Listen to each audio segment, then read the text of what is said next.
सभी भारतीयों को मेरा नमस्कार, आदाब, सत श्री अकाल, गुड मॉर्निंग। तो दोस्तों, मैं कैलाश शर्मा भारत के बढ़ते कदम चैनल पर आपका स्वागत करता हूं। नमस्कार दोस्तों, ऐसा है कि आज का टॉपिक हमारा शेयर मार्केट से रिलेटेड है।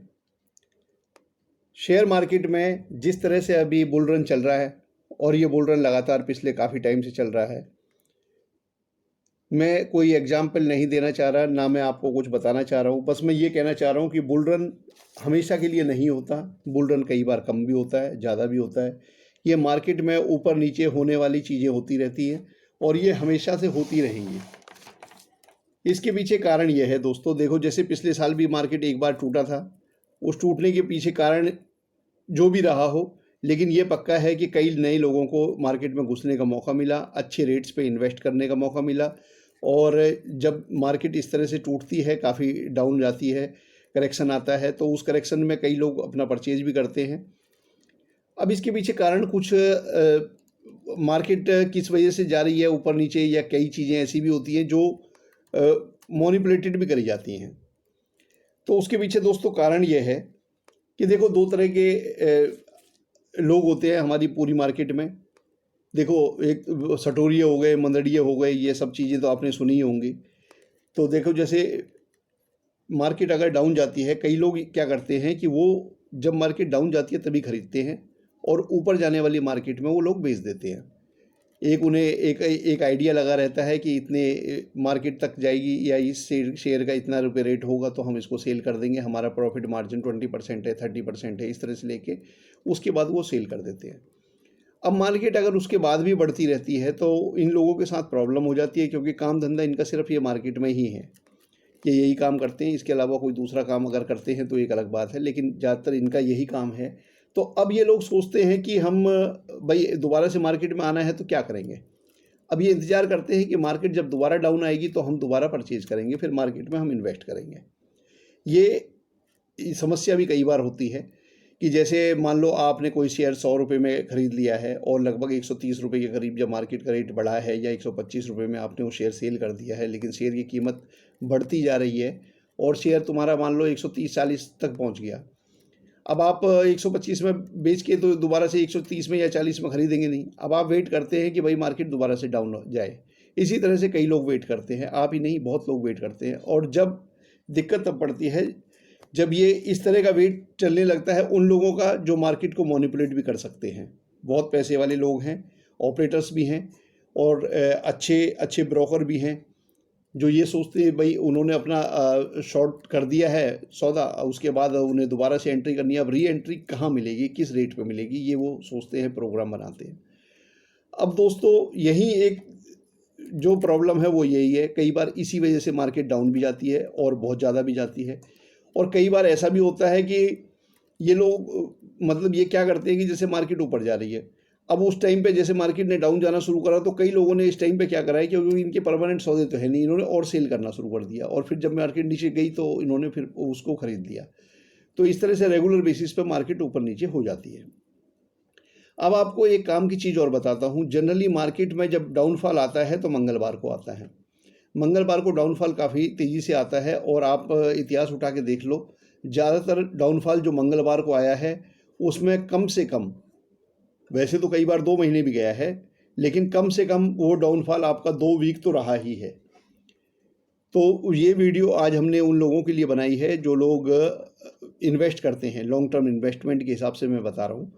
तो जैसे अगर मार्केट डाउन जा रही है तो मार्केट आप मान लो, जैसे इस मंगल, ये एग्जांपल मैं समझाता हूँ, जैसे मान लो इस मंगल को मार्केट डाउन गई, तो इस मंगल को मार्केट डाउन गई जैसे, और डाउन का मतलब ऐसा है कि 2% 3% तक डाउन चली गई, इस तरह के डाउन की बात कर रहा हूँ मैं, ये इससे ज़्यादा डाउन गई।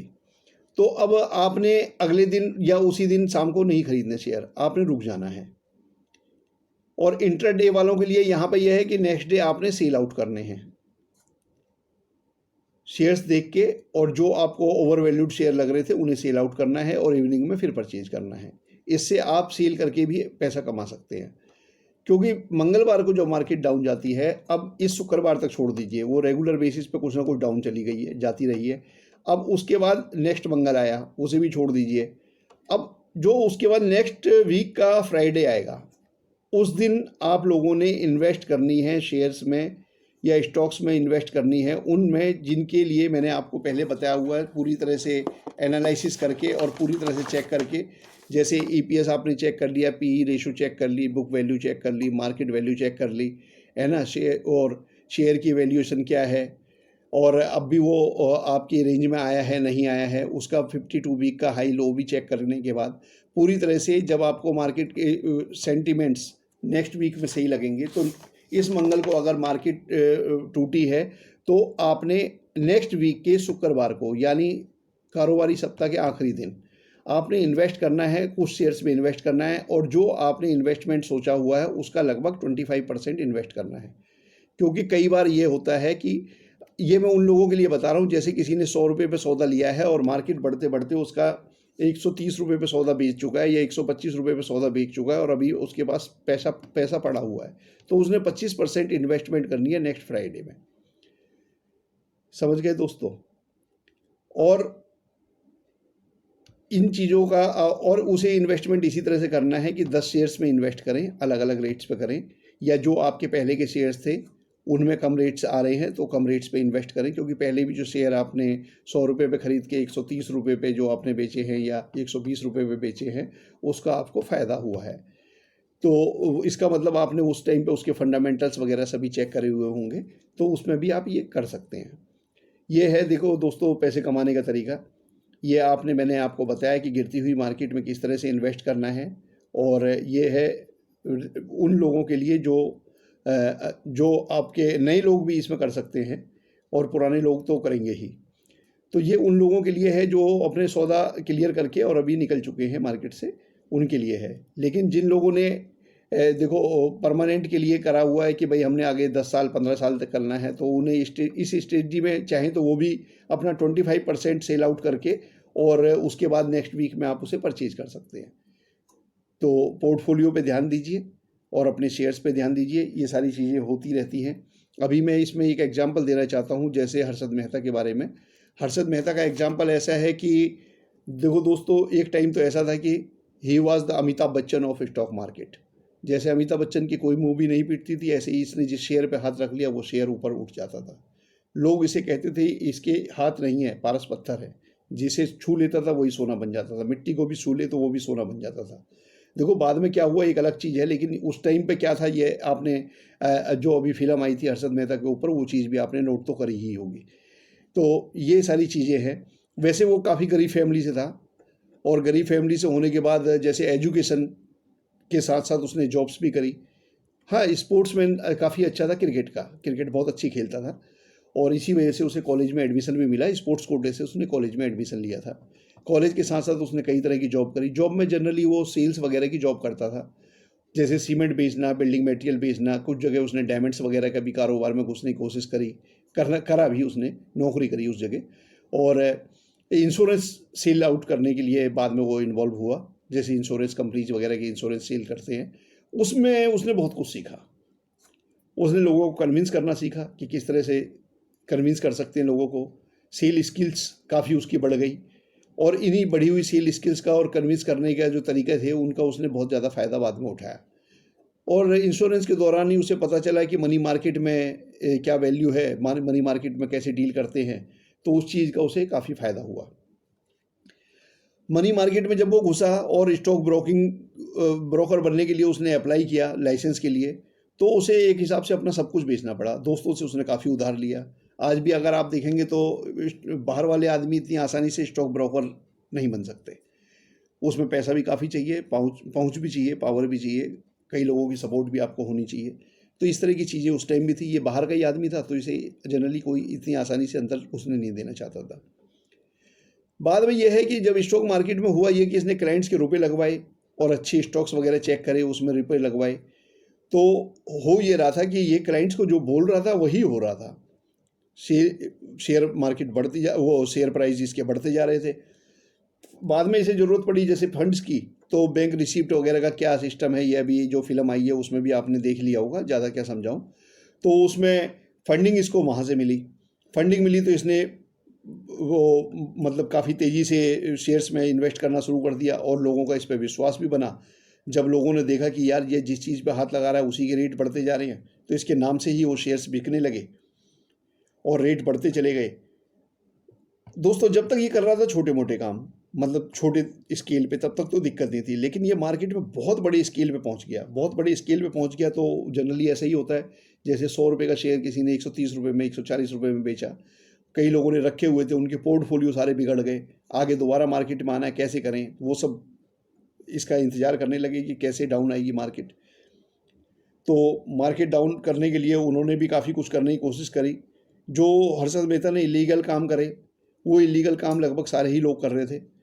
ये मेरा अपना सोचना है, इसमें मैं किसी का नाम नहीं लेना चाहूँगा, ना मैंने मार्केट में किसी पे आरोप लगाया है, लेकिन इस तरह के इलीगल काम शायद उस टाइम में सभी लोग कर रहे थे, क्योंकि पूरी तरह से रेगुलर मार्केट एक हिसाब से थी नहीं, है ना। सुनने में यही चीज़ें आई हैं। उस समय भी कई लोगों के नाम भी आए थे, लेकिन वो सभी लोग बच गए अपने रसूख की वजह से या किसी भी वजह से। लेकिन कानूनन इस पर कोई नहीं है कि किसका नाम आया था, किसका नहीं आया था। हम पूरी तरह से जो उसमें है, जो उस टाइम पे नाम आए थे उसी के साथ हैं कि नाम आए थे या नहीं आए थे। और ये मैं कहना नहीं चाहता, लेकिन ये सुना है कि कई लोग उस टाइम पे नाम आए हुए, उस टाइम पे जो ऊपर नीचे कर रहे थे मार्केट को और मैनिपुलेट कर रहे थे, आज बहुत बड़े बड़े लोग बने हुए हैं और अच्छे फंड्स को ऑपरेट भी कर रहे हैं। तो दोस्तों ये तो थी हर्षद मेहता की कहानी, वो मैंने बीच में डाल दी, क्योंकि इसके पीछे कारण ये था कि देखो हर्षद मेहता भी ये चाहता था कि बुल रन हमेशा बना रहे। बुल रन हमेशा नहीं बन सकता, ये मार्केट के खिलाफ है, ऐसा कभी हो ही नहीं सकता। मार्केट इज़ नॉट रैशनल, इसलिए आपको अच्छी अपॉर्चुनिटी स्टॉक्स में लगाने के लिए मौका मिलता है, अच्छी अपॉर्चुनिटी मिलती हैं ताकि आप स्टॉक्स में अच्छा पैसा लगा सकें। ये सारी चीज़ें आप अब समझ गए होंगे। और इस टाइम पे जैसे मैं मार्केट को देख रहा हूँ, तो मार्केट जो ऊपर नीचे होके वहीं पे रुका हुआ है, इसका मतलब मार्केट कंसोलिडेट हो रहा है। कंसोलिडेट मतलब सॉलिड इन्वेस्टमेंट हो रही हैं। और मार्केट ऐसा भी नहीं है कि कई चीज़ें, देखो महंगाई हमेशा बढ़ती रहती है, महंगाई बढ़ने से रुपए की वैल्यू भी कम होती है। कई बार रुपए की वैल्यू कम होने से मार्केट में जो लोग पैसे कमा रहे हैं, वो जो कंपनियों के हम शेयर्स खरीद रहे हैं उनकी सेल्स वगैरह भी बढ़ जाती है और काफ़ी बढ़ती है। देखो एक तो उसकी अपनी मेहनत की वजह से बढ़ रही है और दूसरी उसकी जो उनके गुड प्रोडक्ट्स हैं उसकी वजह से बढ़ रही है, लेकिन रेट मार्केट में महंगाई भी बढ़ रही है, तो इस वजह से वो बढ़ी हुई रकम काफ़ी ज़्यादा हो जाती है। इसलिए शेयर्स के रेट भी बढ़ने वाजिब ही है, शेयर्स बढ़ते रहते हैं। मार्केट भी देखो, जो 10 रुपये का शेयर था, एक टाइम ऐसा भी आएगा कि वो 500 रुपये का, 1000 रुपये का भी शेयर होता है। और ये चीज़ें आपने कई बार देखी भी होंगी। एक होता है मैनिपुलेट करना और एक होता है कि डायरेक्ट वो अपने तरीके से ही बढ़ता जा रहा है, 10 साल में, 20 साल में, 15 साल में वो बढ़ता चला गया। और कई बार ऐसा भी होता है कि मैनिपुलेटेड जो शेयर्स होते हैं वो धड़ाम से गिरते भी हैं और बुरी तरह से नुकसान भी होता है। जैसे 2007 या 8 में, 8 के लास्ट में जो मार्केट गिरी थी, 2008 के लास्ट में 21,000 तक हो गया था। उस टाइम पे लगभग 15,000 मार्केट होनी चाहिए थी और 15,000 होने के बावजूद भी वो मार्केट दोबारा से गिरी और शायद वो 9,000 के करीब तक पहुंची थी। उसके बाद दोबारा से शायद वो 6 महीने या 1 साल बाद जैसे नई गवर्नमेंट बनी, तो उसके बाद लोगों का भरोसा मार्केट पे बढ़ा और दोबारा से रेट्स वगैरह बढ़े।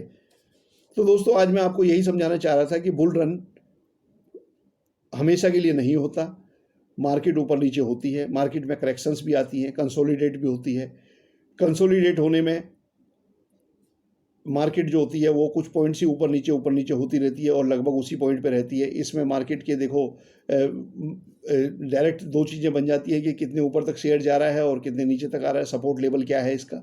तो वो सारी चीज़ें देखकर हमारे ये लोग जो इंट्राडे में हैं, इंट्राडे वाले इन्वेस्ट करें। और जैसे मार्केट अगर डाउन जाती है, तो मैंने आपको ये थ्योरी अपनी एक बताई है कि मंगलवार को अगर मार्केट गिरी है तो नेक्स्ट वीक के फ्राइडे को आपने उसमें लॉन्ग टर्म की इन्वेस्टमेंट करनी है, उस वीक में नहीं करनी। आप लोग समझ ही गए होंगे, अच्छी तरह से समझा दिया है। और जो लोग इंट्राडे पे काम कर रहे हैं, मार्केट अगर 2% के करीब मंगल को गिरी है तो नेक्स्ट डे से आप लोगों ने सुबह से शेयर्स को सेल करना भी शुरू कर देना है और सेल्स करके आप उसको शाम को परचेज कर सकते हैं। तो दोस्तों यही आज के लिए काफ़ी है, बाकी हम आपको अपने अपने टिप्स भेजते रहेंगे। और तब तक के लिए नमस्कार।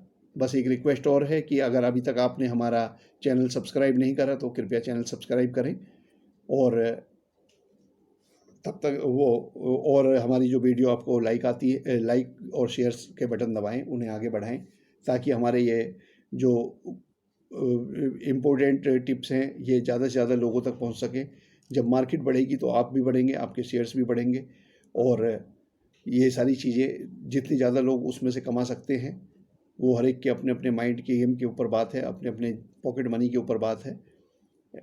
और रिस्क उतना ही लें जितना आप ले सकते हैं, रिस्क ना लें। रिस्क का मतलब जुआ ही होता है। अगर आपने रिस्क बना शेयर्स के चेक करे हुए लिया है तो उसका मतलब वो जुआ ही है। ठीक है, तो दोबारा से मैंने आपको कई चीज़ें बताई हैं, कृपया इसका ध्यान रखिए। जी नमस्कार, और हमारा चैनल सब्सक्राइब जरूर करिए।